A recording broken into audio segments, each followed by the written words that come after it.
G'day guys, Mackie with the Outer Circle, and today we're talking the recast market. It's a topic that seems to get the most salt flowing possible out of all topics we seem to cover on this channel. Now, first things first, got a new microphone set up, so I'm still trying to tweak it in, adjust it. The sound's not quite there yet, but I'm doing the best I can. Obviously I've got to hear my voice over and over, and it gets old after a while and I get sick of fine tuning it, so I just give up and record. So do forgive me for my laziness, but I am working to get better audio quality. Anyway, the other day I did a video on limited edition miniatures and how certain ones have helped give rise to the recast market. Now, this is the second part of this possible mini-series, and we'll be dealing with recasting in general, what gave rise to it, a brief history, and the current state of affairs. Don't take it as a for or against argument for recasting, but the way that I think it's intended, being the one who's creating it, is that I just want to take a look at what sort of has led to this, and obviously it's going to be skewed slightly by my Australian viewpoint because we get charged different ways to what people in, say, the UK or the USA will. So, in order to get an idea of where the recast market began, we need to go back, right back. We're talking back to 2002. Games Workshop is absolutely booming back in 2002. The game's about to release the 4th edition of 40k, the 6th edition of Fantasy, and Lord of the Rings is about to release the Two Towers box set. Supplementing this main range is a whole bunch of small specialist games, and the slowly rising prominence of Forge World. Everything is just going great. Customer loyalty is high. Overall, nobody has a negative thing to say about the company, even me. Next thing you know, price hike hits. And it's a pretty big one, about 20 to 25% across the entire range. Tactical squads go from being $30 Australian to $40 overnight. Paint pots get standardised. Pricing with metallics and regular paints is now consistent across the board. Back prior to sort of 2002, paints were actually separated out into different categories. For example, regular paints were like $2 and ones with metallic pigments were like $3. Doesn't mean much, but everything sort of went up. Anyway, interesting thing to note here is this was a bit of a wait, what are you doing, Games Workshop? Stop moment. You know, the whole prices going up thing, it made an already expensive hobby feel a lot more expensive. But it definitely at that time was not a deal breaker. You see, at this time, there was no competition for Games Workshop. Their worlds were great, balance was pretty solid across all of their game systems, the release cycle was pretty consistent. Overall, nothing was there to really complain about, and consequently, nobody did really complain. Nobody quit the hobby in rage. Things like the new Mark II Rhino, for example, seemed really worth it, because even though it was $40 instead of $35, it was a lot more scaled a lot better, a lot more detail than the old Mark I Rhino, and it was $5 difference. Things like that were good. We were like, yeah, okay, the quality is definitely there, this product is worth it. Now fast forward to 2009, prices are now higher than ever back in 2009. They're twice what they were back in 2002, prior to the price rise that occurred then. The Mark II Rhino is $50 now. In just 7 years, the cost has gone up by 25%, and yet in that same time period, inflation only went up by 14%. The price rises were coming at twice the speed of our wage increases.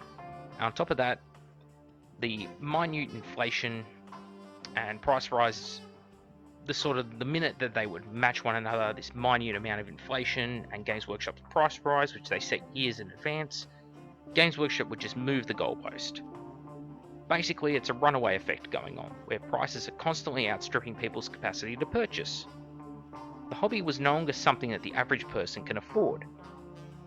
There wasn't 12-year-old kids saving up pocket money and going in and buying a tactical squad anymore. No, those kids would have to save up for like 3 months to afford a tactical squad. Now, again, I must point out, don't take this as criticism of Games Workshop's pricing structure. That's a whole different topic.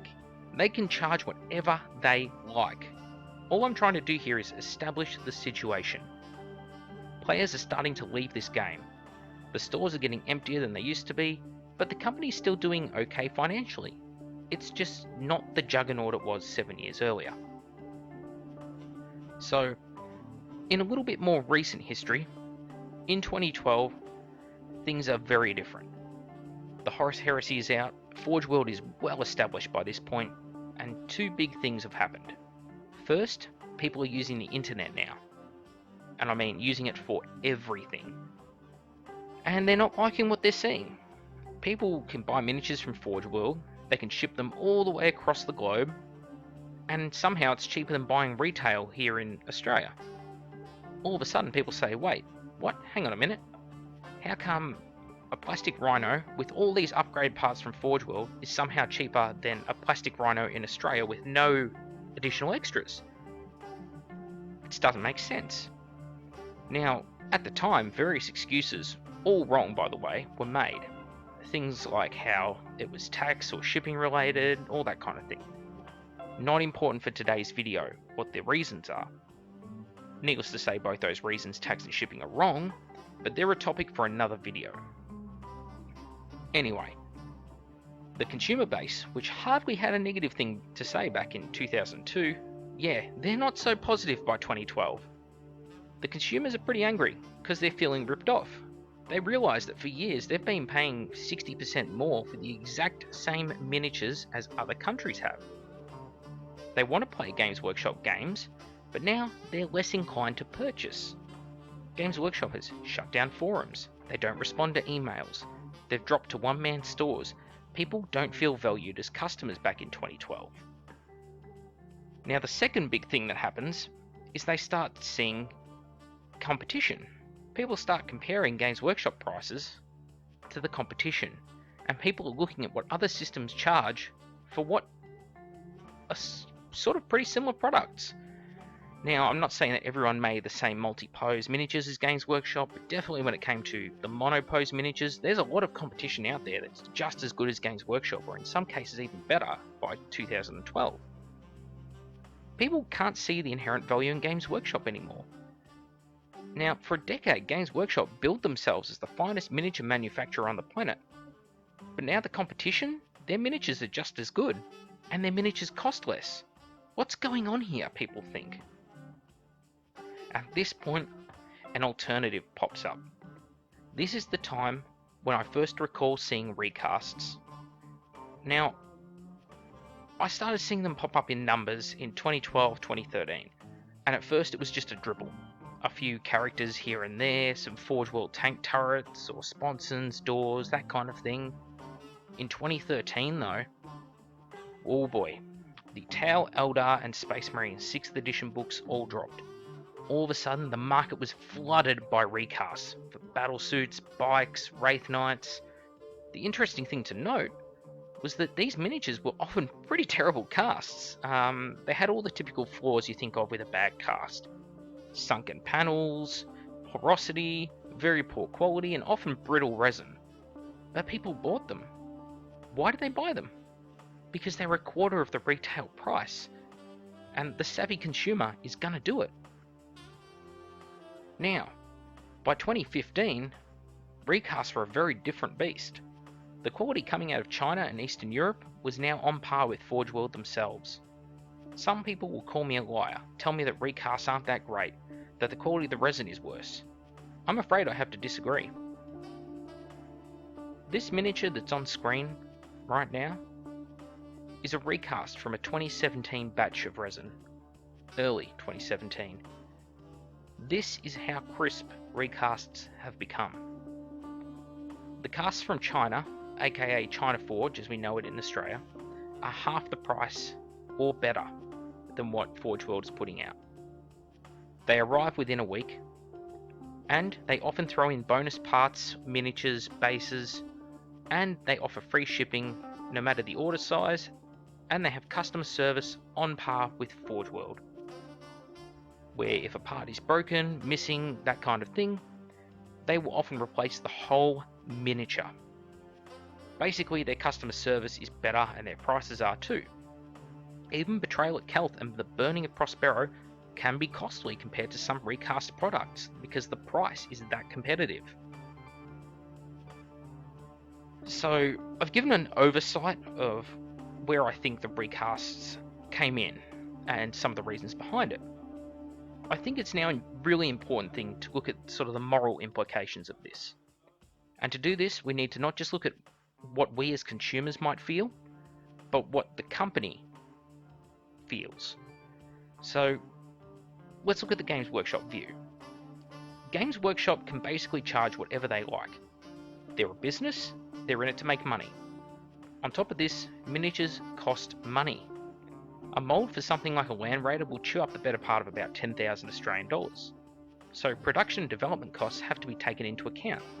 Designing a new kit, that costs money. It takes time, manpower, numerous tests and revisions. Stores, they cost money to rent, to ship to. Your staff costs money, advertising costs money. All these are factors in why Games Workshop charges what they charge. But does the consumer care? Right now, it's split right down the middle. There are numerous people on both sides, and some like to point out the costs associated with the business, but others take a different approach. So for the consumers who don't agree with Games Workshop, or think that Games Workshop's excuses are poor, here's their thoughts. For the consumer, they have a lot of factors which they use to remove the guilt of recasting. There's price comparison. So when you see you're getting charged 60% more for the exact same product, and that no other miniature company who imports into your country does this, you're going to get bitter. When you see another company produce the same quality miniatures, suddenly you no longer buy that the price is related to quality argument either. On top of this, the customer service has clearly gone backwards at Forge World and Games Workshop in some areas. I know several people, including myself, who've had missing parts or damaged parts, and when we've asked about getting them replaced, we've either never got replacements, or if we were lucky enough to get replacements, it was literally that one part. Now, I know over in the UK, for example, people have had like one damaged part in a Titan, major part, not a minor part like a cable or something, and had whole Titans replaced. But for me here in Australia, I've had a Dreadnought with a missing foot, and they haven't replaced the missing foot. So, experiences may vary.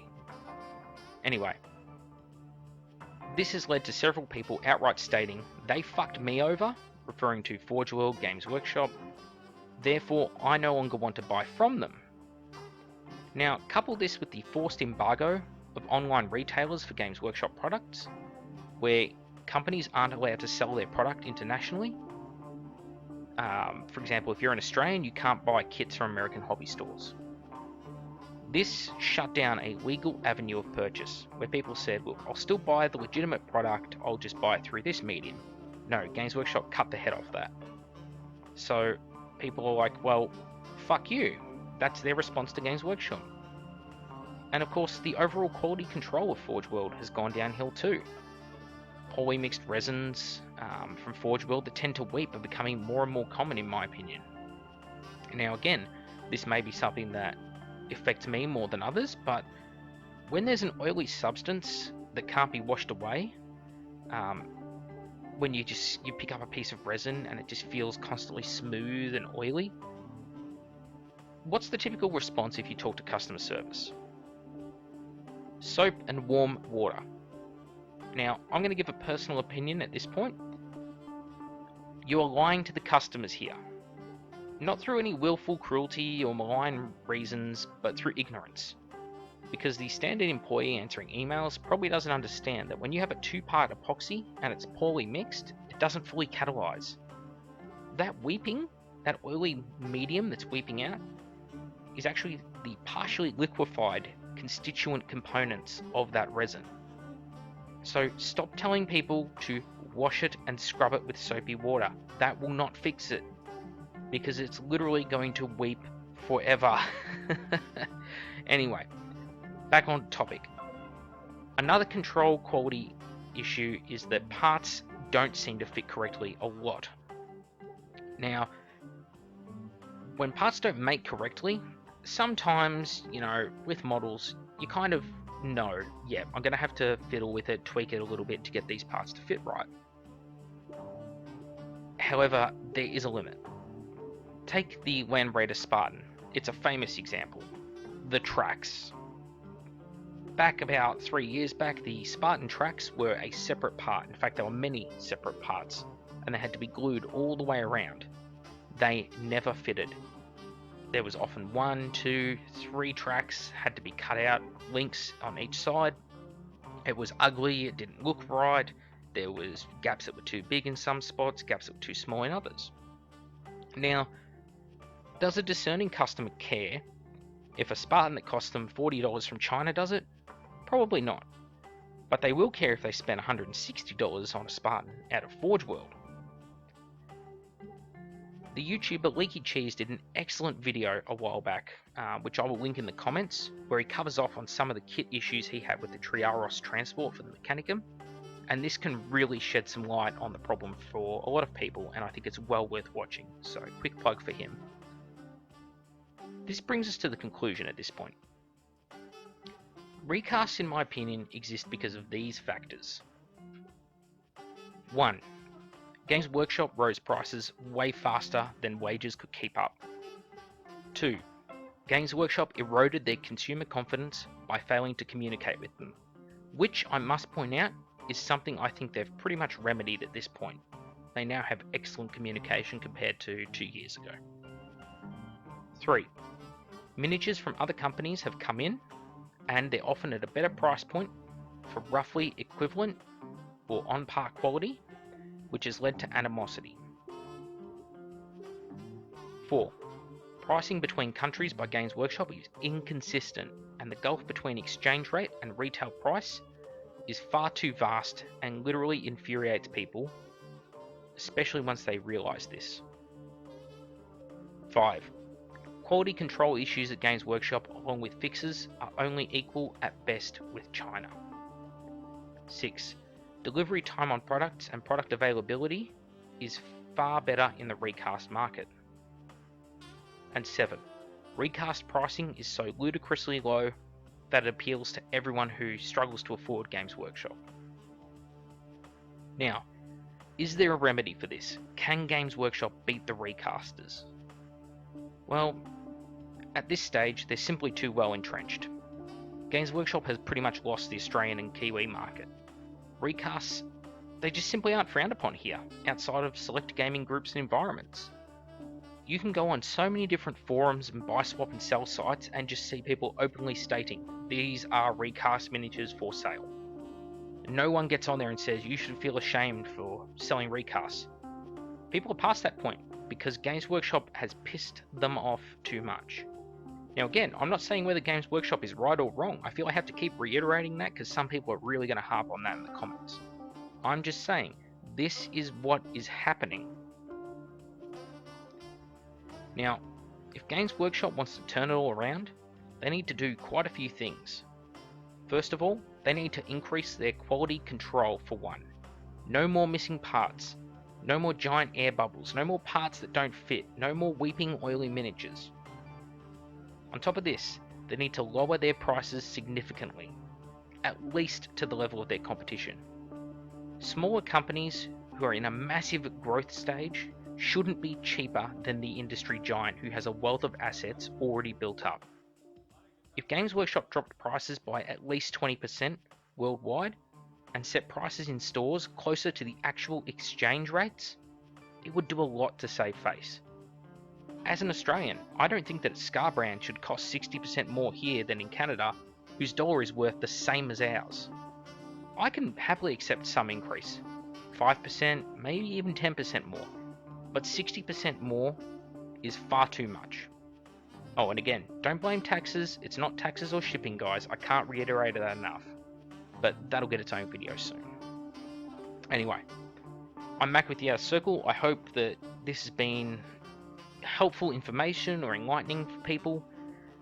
I know it's sort of a funny topic, recasts. It brings up a lot of animosity because people are either very for or very against. There's not too many people who are like me and sort of neutral in the middle, where I'm like, yeah, I can see why people want them, or, you know, Yeah, I might buy them occasionally.